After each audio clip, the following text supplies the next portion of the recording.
തുണ്ട് സിനിമ കണ്ട് ഇറങ്ങിയിരിക്കുകയാണ്. പേപ്പർ തുണ്ടാണ്. തിയേറ്ററിൽ തുണ്ട് വെച്ച പോലെ തന്നെ ആയിപ്പോയി സിനിമ എന്നാണ് എനിക്ക് പറയാനുള്ളത്. ഭ്രമയുഗം, പ്രേമലു, അന്വേഷിപ്പിൻ കണ്ടെത്തും, ഇജാതി സിനിമകളൊക്കെ തിയേറ്ററിൽ വളരെ സക്സസ്ഫുൾ ആയിട്ട് മുന്നോട്ട് പോകുമ്പോൾ അതിനിടയിൽ കൊണ്ടുപോയിട്ട് ഒരു തുണ്ട് കയറ്റി വെച്ച പോലെ തന്നെ ആയിപ്പോയി സിനിമ. അത് പൊക്കി, തുണ്ട് വെച്ചിട്ട് രക്ഷപ്പെട്ടു പോയില്ല, പൊക്കി എന്നാണ് എനിക്ക് പറയാനുള്ളത്. കാരണം എനിക്കറിയില്ല ഇതിൻ്റെ ഈ കഥയൊക്കെ എത്രത്തോളം ഇപ്പം റെലവൻ്റ് ആയിട്ട് ആളുകൾക്ക് ഇതൊക്കെ ലൈക്ക് എന്താ പറയുക.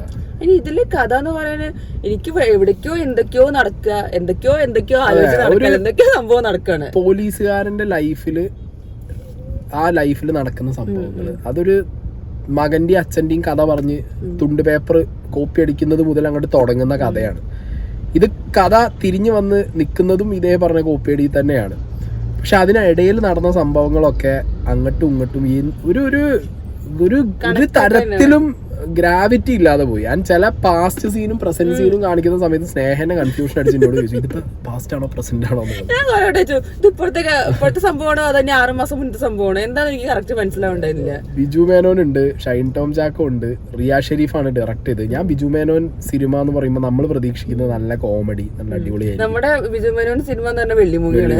അപ്പൊ ഞാൻ ഭയങ്കര ട്രെയിലർ കണ്ടപ്പോ എനിക്കൊരു എക്സ്പെക്ടേഷൻ. ഞാൻ തുണ്ടിന്റെ നല്ല രസമുള്ള കോമഡി ഒക്കെ ഉള്ള. അല്ല, പക്ഷെ ഒരു കാര്യം പറയണല്ലോ, ഫസ്റ്റ് ഈ കോപ്പി അടിക്കുന്ന തുണ്ട് സീനുകൾ കാണിച്ചതൊക്കെ നല്ല രസമായിട്ട് എടുത്തിട്ടുണ്ട്. അത് ഡയറക്ടർ നല്ല കിടിലനായിട്ട് എടുത്തിട്ടുണ്ട്. അവിടെ ക്യാമറ ആണെങ്കിലും അവിടെ നല്ലൊരു തോട്ട് പ്രോസസ്സ്. എനിക്കറിയില്ല, ഇതിപ്പോ എന്നെ പോലെ തന്നെ ആയിരിക്കണം ചിലപ്പോ ഡയറക്ടറും കോപ്പി അടിച്ച് കാണും. അതൊക്കെ നല്ല രസമായിട്ടുണ്ട്. അതൊക്കെ ഓക്കെയാണ്. പക്ഷെ വിഷയം എന്താന്ന് വെച്ച് കഴിഞ്ഞാൽ അവിടെ നിന്നൊക്കെ കഥ നടുവിലെത്തുമ്പോഴത്തേക്ക് മാറി. കഥ അവിടെ നിന്നൊക്കെ പോയിട്ട് പിന്നെ മൃഗസ്നേഹം അങ്ങനെയൊക്കെ ആയി വേറെ ഏതോ ലൈന് പിടിച്ചിട്ട് പിന്നെയും തിരിച്ചിട്ട് അവിടെ വന്നു. മെയിൻ ആയിട്ട് പോലീസുകാരുടെ ഇടയിൽ ഉണ്ടാവുന്ന സംഭവങ്ങളാണ്. അതായത് ചില ഈഗോ പ്രശ്നങ്ങളുണ്ട്, പിന്നെ അവരുടെ കയ്യിൽ പറ്റുന്ന അബദ്ധങ്ങളുണ്ട്, സീനിയേഴ്സിന്റെ കയ്യിൽ നിന്ന് ചീത്ത കേൾക്കുന്നുണ്ട് ജൂനിയേഴ്സിന്റെ അടുത്തേക്ക്. ഈഗോ പ്രശ്നം എന്നൊക്കെ പറഞ്ഞാൽ ഈ പിന്നെ ട്രാൻസ്ഫർ, പ്രൊമോഷൻ, ഇങ്ങനെ കുറെ സംഭവങ്ങളൊക്കെയാണ് പോലീസിന്റെ പണിഷ്മെന്റ്. അതായത് ബിജു മേനോന്റെ ക്യാരക്ടർ പോലീസാണ്, ഷൈൻ ടോം ചാക്കോ പോലീസാണ്. ഇവർ തമ്മിലുള്ള ഒരു ഈഗോ വർക്കൗട്ട് ചെയ്യിക്കുന്ന കുറച്ച് സാധനങ്ങൾ ഇതിൽ ചെയ്യാൻ നോക്കി. പക്ഷെ അത് അടപടലം എനിക്ക് പേഴ്സണലി അതെനിക്ക് ഡൈജസ്റ്റ് ആയില്ല. കാരണം ഒന്നുമില്ലടേ, 2 പോലീസുകാർ ചുമ്മാ നോക്കി നിന്ന് ചിരിച്ചു കഴിഞ്ഞാൽ അവിടെ ഈഗോ വർക്കൗട്ട് ആവുമെന്നൊരു സംശയമുണ്ട്. പിന്നെ അവർ തമ്മിലുള്ള പ്രശ്നങ്ങളുടെ ഒരു ഡെപ്ത് എനിക്ക് അതൊന്നും കൺവേ ആയില്ല സീരിയസ് ആയിട്ട്. പിന്നെ തുണ്ടാണ് ഇതിലെ മെയിൻ. അതെന്താന്നുള്ളത് നിങ്ങൾ തിയേറ്ററിൽ പോയി കണ്ടോ. തുണ്ട് വെച്ച് എങ്ങനെ മുന്നോട്ട് പോകുന്നു ഒരു പോലീസുകാരന്റെ ജീവിതം എന്നുള്ളത് അത് നിങ്ങൾ കണ്ടാൽ മതി. പക്ഷെ ഇതിന്റെ പേര് തുണ്ടാണെങ്കിൽ എനിക്ക് തുണ്ട് വെച്ചിട്ടാണല്ലോ കഥ മുന്നോട്ട് പോകുന്നത്. അല്ല, തുടക്കവും ലാസ്റ്റ് തുണ്ടിന്റെ കഥകളുണ്ട്, തുണ്ട് പേപ്പേഴ്സിന്റെ കഥയുണ്ട്, ബാക്കിയൊന്നും ഇടയിലൊക്കെ വേറെ എന്തൊക്കെയാണ്. പിന്നെ ഈ പറഞ്ഞ മാതിരി കോപ്പിയടി ഗ്ലോറിഫൈ ചെയ്യുന്നതൊക്കെ ഈ സിനിമ ഇറങ്ങി കഴിഞ്ഞാൽ ചിലപ്പോൾ പറയും. പക്ഷെ അപ്പൊ പറയാനുള്ളത് കോപ്പിയടി എന്ന് പറഞ്ഞാൽ ഇറ്റ്സ് എ ക്രൈം.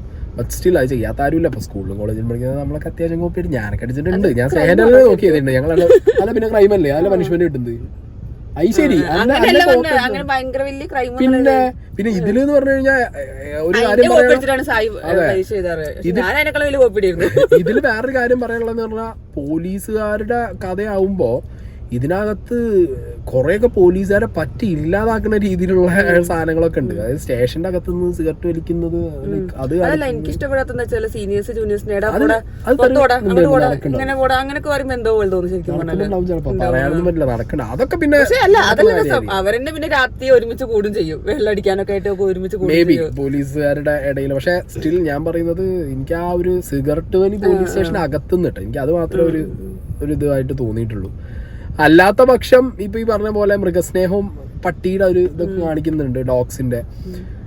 അതൊന്നും കണക്ട് ആയില്ല ടോട്ടാലിറ്റിയിൽ. എനിക്ക് ഒന്നും ആയില്ല. ലൈക്ക് നമുക്ക് ചിരിക്കാനും ഒന്നും കിട്ടിയില്ല ഫുള്ളായിട്ട്. എനിക്ക് പേഴ്സണലി ഞാൻ അങ്ങനെ കണ്ടിരുന്നു ഒരു സിനിമ. ഞാൻ പിന്നെ ഞാനങ്ങനെ കണ്ടിരുന്നിട്ട് ഞാൻ ആലോചിച്ചു, ഇത്രയും സിനിമകൾ ബാക്കി തിയേറ്ററിൽ കളിച്ചുകൊണ്ടിരിക്കുമ്പോൾ ഇത് തുണ്ട് വെച്ച പോലെ തന്നെ ആയില്ലേ. കാരണം കുറച്ചൊക്കെ എന്താ പറയാ, ആളുകള് ഒന്നില് ത്രൂ ഔട്ട് കോമഡി അടിക്കും. അതായത് ഇതിലുള്ള കോമഡീസ് ഉണ്ട്, ഇല്ലാന്ന് ഞാൻ പറയുന്നില്ല, ഉള്ള. പക്ഷെ ആ കോമഡിക്ക് എപ്പത്തെ കോമഡിയാണ്, ചെറിയ കോമഡി തന്നെ എപ്പ കോമഡി. അതൊക്കെ കേട്ടും കണ്ടും കഴിഞ്ഞ കുറെ കോമഡികളാണ്. അപ്പൊ അതൊന്നും എനിക്ക് പേഴ്സണലി എനിക്ക് വർക്കായിട്ടില്ല. അത് വേറെ കേസ്. പിന്നെ ഞാൻ പറഞ്ഞല്ലോ, ഷൈൻ ടോം ചാക്കോക്ക് ഒന്നും ചെയ്യാല്ല, ബിജു മേനോനും പ്രത്യേകിച്ച് ഒന്നും ചെയ്യാല്ല. ഭയങ്കര സസ്പെൻസോ കാര്യങ്ങളോ ഞാൻ പറഞ്ഞേ, തുണ്ടിൽ തുടങ്ങി തുണ്ടിൽ അവസാനിക്കുന്ന ഒരു സിനിമ എന്നേ ഇതിന് പറയാനുള്ളൂ. അതുകൊണ്ട് തുണ്ടെന്ന് പേരിട്ടു എന്നേ ഉള്ളൂ. അല്ലാത്ത പക്ഷം കൺവേ ചെയ്യാൻ നോക്കിയത് എന്താന്നുള്ളത് എനിക്കൊരു പിടുത്തവും കിട്ടിയിട്ടില്ല. മൃഗസ്നേഹമാണോ, അച്ഛൻ മകൻ ബോണ്ടാണോ, എന്താണ് കൺവേ എല്ലാം കൂടി കൂട്ടിക്കൊഴഞ്ഞ് കിടക്കണോണ്ട് എന്താണ് കൺവേ ആവുക എന്നുള്ളത് നിങ്ങൾ കണ്ടതിന് ശേഷം നിങ്ങൾ അഭിപ്രായം പറ. പിന്നെ ഞാൻ പറയാന്ന് പറയാ, തിയേറ്ററിൽ ഇപ്പൊ ബാക്കി സിനിമകളൊക്കെ കണ്ടു കഴിഞ്ഞാൽ ഡെഫിനറ്റ്ലി നിങ്ങൾക്ക് എന്ത് ചെയ്യാം, തുണ്ട് കയറി കാണാം. കാരണം ഏറ്റവും ഇഷ്ടപ്പെട്ട സീൻ എന്താ വെച്ചാൽ ബൈജുമേനല്ല ബൈജു അതുണ്ട്, അതുള്ള പോലെ പറയണം. ബൈജു ഭയങ്കര രസമായിട്ടുണ്ട്. ബൈജുവിന്റെ ഒരു ബാക്ക്ഗ്രൗണ്ട് സ്കോർ ഒക്കെ നമ്മളെ ഗോപിസുന്ദർ അല്ലേ, ഗോപിസുന്ദർ ഈ സിനിമയിൽ ഏറ്റവും എടുത്തു പറയാവുന്ന ഒരു പോസിറ്റീവ് എനിക്ക് അതാണ്. അതായത് ബൈജുവിന്റെ എൻട്രിയും ബൈജുവിന്റെ ഒരു ഡയലോഗ് അത് ചെയ്തു. ആ എൻട്രി നടത്തും, ആ വരവൊക്കെ അടിപൊളിയായിട്ട് നല്ല ഫ്രെയിമിൽ എടുത്തിട്ടുണ്ട്, അടിപൊളിയായിരുന്നു. ആ ഒരു സീൻ സൂപ്പർ ഉണ്ടായിരുന്നു. ആ ബിജുമേനും കൂടി കിട്ടാത്ത സീനാണ് ബൈജുവിന് ആ ഇതിൽ കിട്ടിയത്. പിന്നെ എനിക്ക് തോന്നുന്നത് ഈ 1000-500 നോട്ട് നിരോധിക്കുന്നതിന് മുമ്പുള്ള കാലാണ് കാണിക്കുന്നത്, അതാണ് കാണിക്കുന്നത്. കാരണം അതിൽ നോട്ടൊക്കെ കൊടുക്കുമ്പോ 1000 പഴയ നോട്ടാ, അതാണ് കാണിക്കുന്നത്. ടോട്ടാലിറ്റിയിൽ നോക്കി കഴിഞ്ഞു കഴിഞ്ഞാ തുണ്ട് വെച്ച പോലെ തന്നെ. അതിലെനിക്കൊന്നും നീ കൂടുതലൊന്നും പറയാനില്ല. എനിക്കൊരു ആവറേജ് തോന്നി. എനിക്ക് ആവറേജ് കുഴപ്പമില്ല. Very sorry to say this, എനിക്ക് ബിലോ ആവറേജ് ആണ് സിനിമ. കാരണം മേ ബി ചിലപ്പോ ബാക്കി സിനിമകളൊക്കെ കണ്ടു കഴിഞ്ഞ് തിയേറ്ററിലേക്ക് വന്നത് കൊണ്ടായിരിക്കാം എനിക്ക് അങ്ങനെ ഒരു ബിലോ ആവറേജ് എക്സ്പീരിയൻസ് തോന്നിയത്.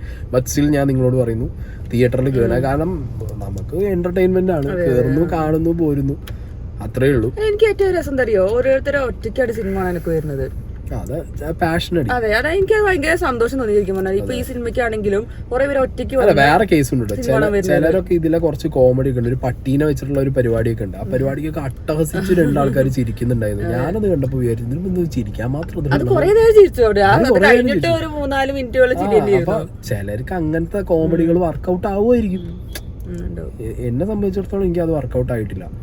എന്താണെങ്കിലും ടോട്ടാലിറ്റിയിൽ നോക്കിക്കഴിഞ്ഞാൽ സിനിമ എനിക്കൊരു എന്താ പറയാ, ഒരു ബിലോ ആവറേജ് എക്സ്പീരിയൻസ് ആണ്. സ്നേഹയ്ക്ക് ഒരു ആവറേജ് എക്സ്പീരിയൻസ് ആണ്. പിന്നെ ഈ പറഞ്ഞ പോലെ തിയേറ്ററിൽ കുറെ സിനിമകൾ ഉള്ളതുകൊണ്ട് തിയേറ്ററിലേക്ക് കുറെ ആളുകൾ പോകുന്നുണ്ട്. എന്താണെങ്കിലും നിങ്ങൾ തിയേറ്ററിൽ തന്നെ, എല്ലാ പടം ഇറങ്ങുന്ന പടമൊക്കെ തിയേറ്ററിൽ തന്നെ കാണണം. പിന്നെ എനിക്ക് പറയാനുള്ള ഒരു കേസ്, ഈ കഥകൾ കൊണ്ടുവന്ന് തിയേറ്ററിലേക്ക് സിനിമയായിട്ട് വരുമ്പോ അത് ഇപ്പത്തെ ഒരു കാലത്ത് അതിന്റെ റെലവൻസി എത്രത്തോളം ഉണ്ട് എന്നുള്ളത് കൂടി അല്ലേ. ഇതൊക്കെ പ്രിറ്റി ഓൾറെഡി ആണ്, പക്ഷെ അത് ഇപ്പോഴും നടക്കണായിരുന്നില്ലേ. പോലീസുകാരുടെ ഇടയിലുള്ള സസ്പെൻസ് കിട്ടുന്നത്, ട്രാൻസ്ഫർ കിട്ടുന്നത്, പൊന്നു സ്നേഹം, അതൊക്കെ ഞാൻ സ്പോയിലറായി പോകും പറഞ്ഞു കഴിഞ്ഞാൽ. അതുകൊണ്ട് ഞാൻ പറയുന്നില്ല. എന്തായാലും അങ്ങനെ കുറെ ഉണ്ടല്ലോ. അല്ല, ഞാൻ എന്റെ ഒരു പെർസ്പെക്ടീവ് ആണ്. ഐ റെസ്പെക്ട് യോസ് ആണ്. ബോക്ക് റെലവെന്റ് ആയിട്ട് തോന്നി എനിക്ക് ഇപ്പോഴും തോന്നിയ കാര്യങ്ങൾ തോന്നിയത്. പിന്നെ തുണ്ട് പേപ്പർ കൊപ്പിടിക്കണം, അതൊക്കെ നമ്മൾ ഇപ്പോഴും ഉണ്ടാവും തന്നെ തോന്നുന്നത്. ഇപ്പൊ നടക്കൂല. ഈ എന്താ പറയുന്നത്, നമ്മളെ കാലത്തൊക്കെയാണ് ഈ തുണ്ട് വെച്ച് അടിക്കുന്നത്. ഇപ്പൊ ഒന്നും നടക്കും എനിക്ക് തോന്നുന്നില്ല. അതിന്റെ ഹൈടെക് ലെവലല്ലേ. പക്ഷെ ഇപ്പൊ അറിയില്ല. എന്താണെങ്കിലും നിങ്ങൾ കയറി കാണും അല്ലേ. ജിത്തുബായി എവിടെയെന്നുള്ള കമന്റ് വരണ്ട. ഇന്ന് പടം കാണാൻ ജിത്തുബായി ഉണ്ടായില്ല, ഞാനും സ്നേഹി മാത്രമാണ് പോയത്. കാരണം അയാളുടെ ജീവിതകഥയാണ്, തുണ്ട് വെച്ചാണ് അയാൾ ജീവിതം മുന്നോട്ട് പോയത്. കാണിച്ചോളൂ, തുണ്ട് വെച്ച് ജീവിച്ച ഒരാള്.